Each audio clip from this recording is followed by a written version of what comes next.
Assalamualaikum warahmatullahi wabarakatuh. Hai Sobat Ngobrol, gimana kabarnya hari ini? Semoga sehat selalu ya. Kembali lagi di podcast NFI Talks bersama saya, Kezia Syafa Zahrani dari jurusan Pendidikan Luar Sekolah Universitas Negeri Surabaya, angkatan tahun 2022. Di sini saya akan menemani Anda sampai beberapa waktu ke depan.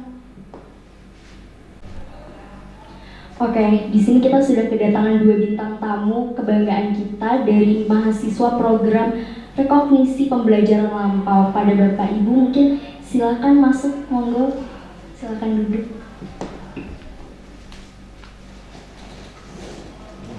Dan rasanya kurang afdol ya kalau misalnya Bapak Ibu di sini belum memperkenalkan dirinya secara pribadi, jadi bisa memperkenalkan dirinya terkait namanya siapa, usianya berapa, dan pekerjaan saat ini apa. Bismillahirrahmanirrahim. Assalamualaikum warahmatullahi wabarakatuh. Perkenalkan, nama saya Ahmad Farul Rosi. Pekerjaan saya karyawan swasta dan sebagai pegiat desa. Umur saya untuk tahun ini 30 tahun. Dan Ibu? Assalamualaikum warahmatullahi wabarakatuh. Perkenalkan, nama saya Ibu Sunarti. Keseharian saya itu sebagai pendidik anak usia dini selain sebagai pegiat desa. Kalau umur saya sudah 38 tahun, Mbak. Jadi bukan muda lagi sekarang. Terima kasih. Wassalamualaikum warahmatullahi wabarakatuh. Luar biasa. Walaupun sudah menginjak kepala 3 tapi masih terlihat awet muda ya teman-teman. Di sini saya ada beberapa pertanyaan nih terkait program rekognisi pembelajaran lampau yang sudah disiapkan pertanyaannya oleh tim kreatif. Jadi yang pertama, kira-kira motivasinya apa sih sebagai mahasiswa program S1? Karena teman-teman saya ini yang lulusan SMA kebetulan banyak yang lebih memilih untuk bekerja daripada melanjutkan kuliah. Dan saya kagum kepada Bapak Ibu di tengah-tengah gemparan kerasnya pekerjaan tetap menunjang, tetap menomorsatukan pendidikan. Kira-kira itu motivasinya apa sih? Ada berbagai macam keinginan ataupun tujuan sih, Mbak. Beberapa di antaranya yaitu menambah wawasan, memperluas relasi, dan meningkatkan skill atau ya istilahnya menambah skill yang baru. Ada pepatah mengatakan sih, tuntutlah ilmu sampai ke negeri jinak. Maksudnya bukan kita harus datang sih, bukan. Karena menuntut ilmu kan bisa dimanapun, bisa kapanpun, dan kepada atau oleh siapapun. Kalau Ibu Narti sendiri gimana nih? Kalau saya memang karena saya pendidik, saya tuh pengen selalu belajar, pengen nambah pengetahuan untuk saya tularkan ke anak-anak. Jadi dulu itu pernah saya sudah pengen kuliah, Mbak, karena ada 1-2 hal saya mikir lagi kalau saya kuliah nanti gimana ini dan itu. Lah alhamdulillah kok tahun ini ada RPN. Dengan saya tidak nyangka dari Pak Kepala Desa langsung bilang, Bu, jenengan ikut daftar. 3 hari saya persiapan administrasinya dan alhamdulillah lolos. Bersyukur sekali bisa ikut program ini. Terima kasih. Luar biasa ya. Mungkin teman-teman ini bisa menjadi salah satu pendorong agar teman-teman tetap bersemangat kuliah juga ya. Karena Bapak Ibu di sini tetap memiliki jiwa semangat yang sangat-sangat keren. Dan sebelumnya ketika mendapatkan tawaran program RPL ini, apakah sudah ada gambaran tentang jurusan pendidikan luar sekolah? Karena menurut saya pribadi pun pendidikan luar sekolah ini adalah jurusan yang sangat jarang dikenal sama orang ya. Kalau saya naik Gojek nih, kalau ditanya, Mbaknya kuliah di mana? Di UNESA, jurusan apa? Pendidikan luar sekolah. Oh, itu yang ngajar anak kebutuhan khusus yang bisa kayak gitu. Iya. Terus saya akhirnya, panjang banget kalau dijelasin. Akhirnya saya bilang, ini pendidikan masyarakat, saya bilang gitu. Dan kalau Bapak Ibu sendiri gimana? Apakah sebelumnya sudah pernah dengar apa itu jurusan pendidikan luar sekolah atau sudah ada gambaran sebelumnya? Mungkin bisa diceritakan? Sebelum mengikuti pendidikan ini, ya sedikit banyak sih saya belajar, Mbak. Dikarenakan saya dulu punya teman alumni PLS ini juga. Dari dia saya belajar apa itu PLS, bagaimana sistematikanya, dan bagaimana kita harus membaur dengan masyarakat. Ya kurang lebih begitu sih, Mbak. Kalau Ibu Narti bagaimana? Kalau saya PLS itu memang benar-benar saya tidak tahu itu apa. Jadi pas ngambil jurusan karena saya pendidikan, ngambil ada yang pendidikan saya ambil, dan ternyata setelah saya masuk di situ saya enjoy karena memang semuanya sesuai dengan apa yang saya kerjakan di lapangan. Berarti kita bertemu masyarakat, selain pendidikan saya juga ikut di pemberdayaan. Jadi semua bidang studinya memang mengarah ke pemberdayaan masyarakat. Itu membuat saya menikmati sekali kuliah ini. Itu yang menurut saya pengalaman pribadi saya. Keren sekali ya teman-teman. Terus untuk kira-kira nih cara membagi waktunya bagaimana? Karena bekerja dengan kuliah itu kan menurut saya berat ya, karena saya pribadi pun kemarin ditetar dengan tugas ospek jurusan itu sudah kewalahan, belum lagi tugas kuliah, tugas ospek itu saya sudah ya Allah mau angkat tangan saja. Tapi Bapak Ibu ini ternyata bisa loh menyambi kedua hal tersebut. Itu cara membagi waktunya bagaimana ya Pak, Bu? Awalnya sih agak kaget sih Mbak. Sesuatu yang belum pernah kita alami dan itu justru alhamdulillah bisa kita alami. Alhamdulillah lambat laun seiring berjalannya waktu kita bisa beradaptasi. Ya intinya harus pandai-pandai memanage waktu. Bagaimana kita harus memanage waktu untuk pekerjaan, bagaimana kita harus memanage waktu untuk perkuliahan, dan bagaimana kita harus memanage waktu untuk keluarga.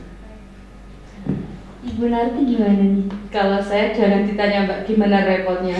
Karena ibu rumah tangga, bangun dari jam 4 pagi nanti jam 11 malam baru selesai istirahat. Jadi kalau pagi saya ngajar, habis ngajar nanti ada jam kuliah, nanti sore biasanya saya ada kegiatan lain di pemberdayaan masyarakat yang lain. Terus nanti belum lagi yang masak untuk anak, kadang anak saya sampai protes, "Ibu kok kerja wae, kapan punya waktu buat saya?" Saya kadang sampai, "Oh iya ya," gitu. Tapi alhamdulillah kan kalau ada 1 minggu kan kita punya 2 hari libur, Kamis sama Minggu. Jadi sebisa mungkin untuk hari Minggu itu kita kualitikan sama keluarga. Jadi untuk pekerjaan kalau hari Minggu sudah tidak pegang buku, tidak pegang mata kuliah, full kita buat keluarga. Luar biasa. Terus untuk mata kuliah nih, kira-kira apa mata kuliah yang menjadi perhatian atau menarik untuk Bapak dan Ibu? Kok bisa ini mata kuliahnya sangat-sangat apa ya, menarik perhatian lah intinya. Pertanyaan yang berat nih Mbak. Terus terang ini pertanyaan yang berat. Betul sekali itu. Kata Dilan itu jangan rindu, itu berat. Tapi bagi kami meskipun itu berat, ya kita harus tetap melaksanakan pendidikan ini. Ya istilahnya kadang kita juga rindu sama kampus ini, terkadang kita ingin sering main ke sini gitu. Kalau mata kuliah semua enjoy karena memang dosen-dosennya benar-benar sangat dengan kita tuh sangat mengerti, Mbak. Jadi kita bisa seperti tidak aja seperti kuliah, akhirnya kita bisa seperti sharing, kita cerita pengalaman kita, dan itu kan dibuat mata kuliah. Jadi sangat-sangat menikmati sekali. Semuanya juga cerita tentang pengalaman kita di lapangan, dosen-dosennya juga sangat-sangat respect sama kita gitu. Jadi kita enjoy saja gitu.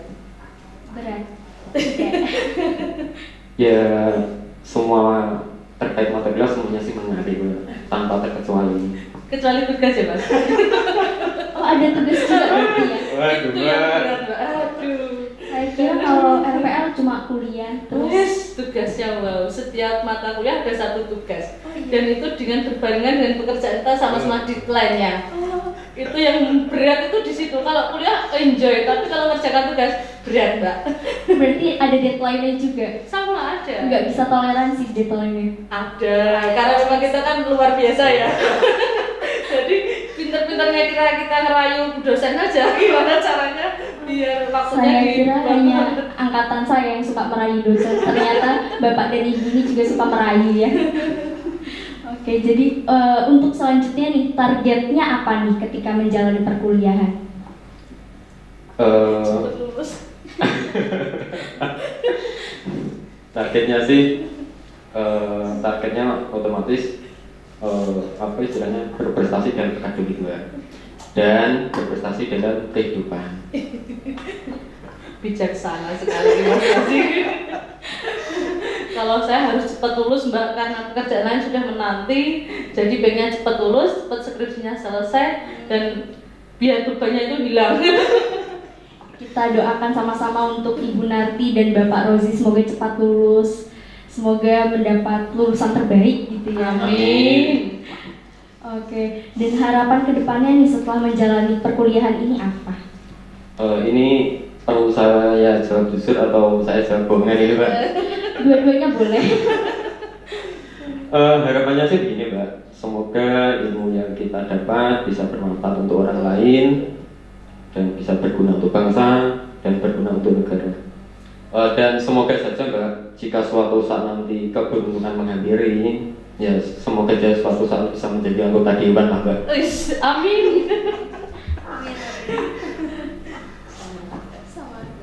Mungkin ada tambahan lain? Tidak? Kelihatannya sudah dirangkum semua sama Mas Rosi ini. Luar biasa teman-teman. Dan ini yang terakhir ya Bapak Ibu, sebelum kita menuju ke penutupan, mungkin ada pesan untuk generasi muda, karena jujur saja saya ini walaupun masih semester 1 kadang sudah tidak kuat menjalani perkuliahan, padahal masih ada 7 semester lagi yang harus dijalani. Kira-kira pesan apa biar teman-teman ini juga tetap semangat menjalani perkuliahan? Impian itu kan ada di antara tengah tumbuh Mbak, bagai bunga yang mekar seiring berjalannya waktu dan harmoni. Semoga kita selalu bisa melaksanakan pendidikan ini sampai tuntas dan semoga selesai tepat waktu, terlebih tidak molor Mbak. Dan tetap semangat. Keren sekali, keren.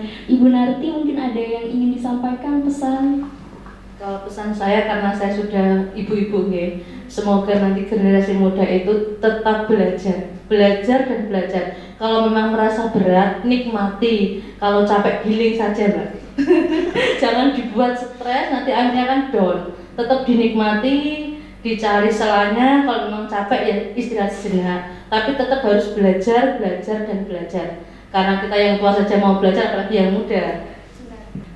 Oke, mungkin sampai di sini saja dan hanya ini yang bisa saya sampaikan. Terima kasih Bapak Rozi dan Ibu Narti sudah meluangkan waktunya jauh-jauh datang ke sini, menyempatkan waktunya. Dan oke, terima kasih untuk para pendengar. Jangan lupa untuk like, share, dan subscribe YouTube channel Jurusan PLS UNESA. Dan see you in next content video. Bye-bye.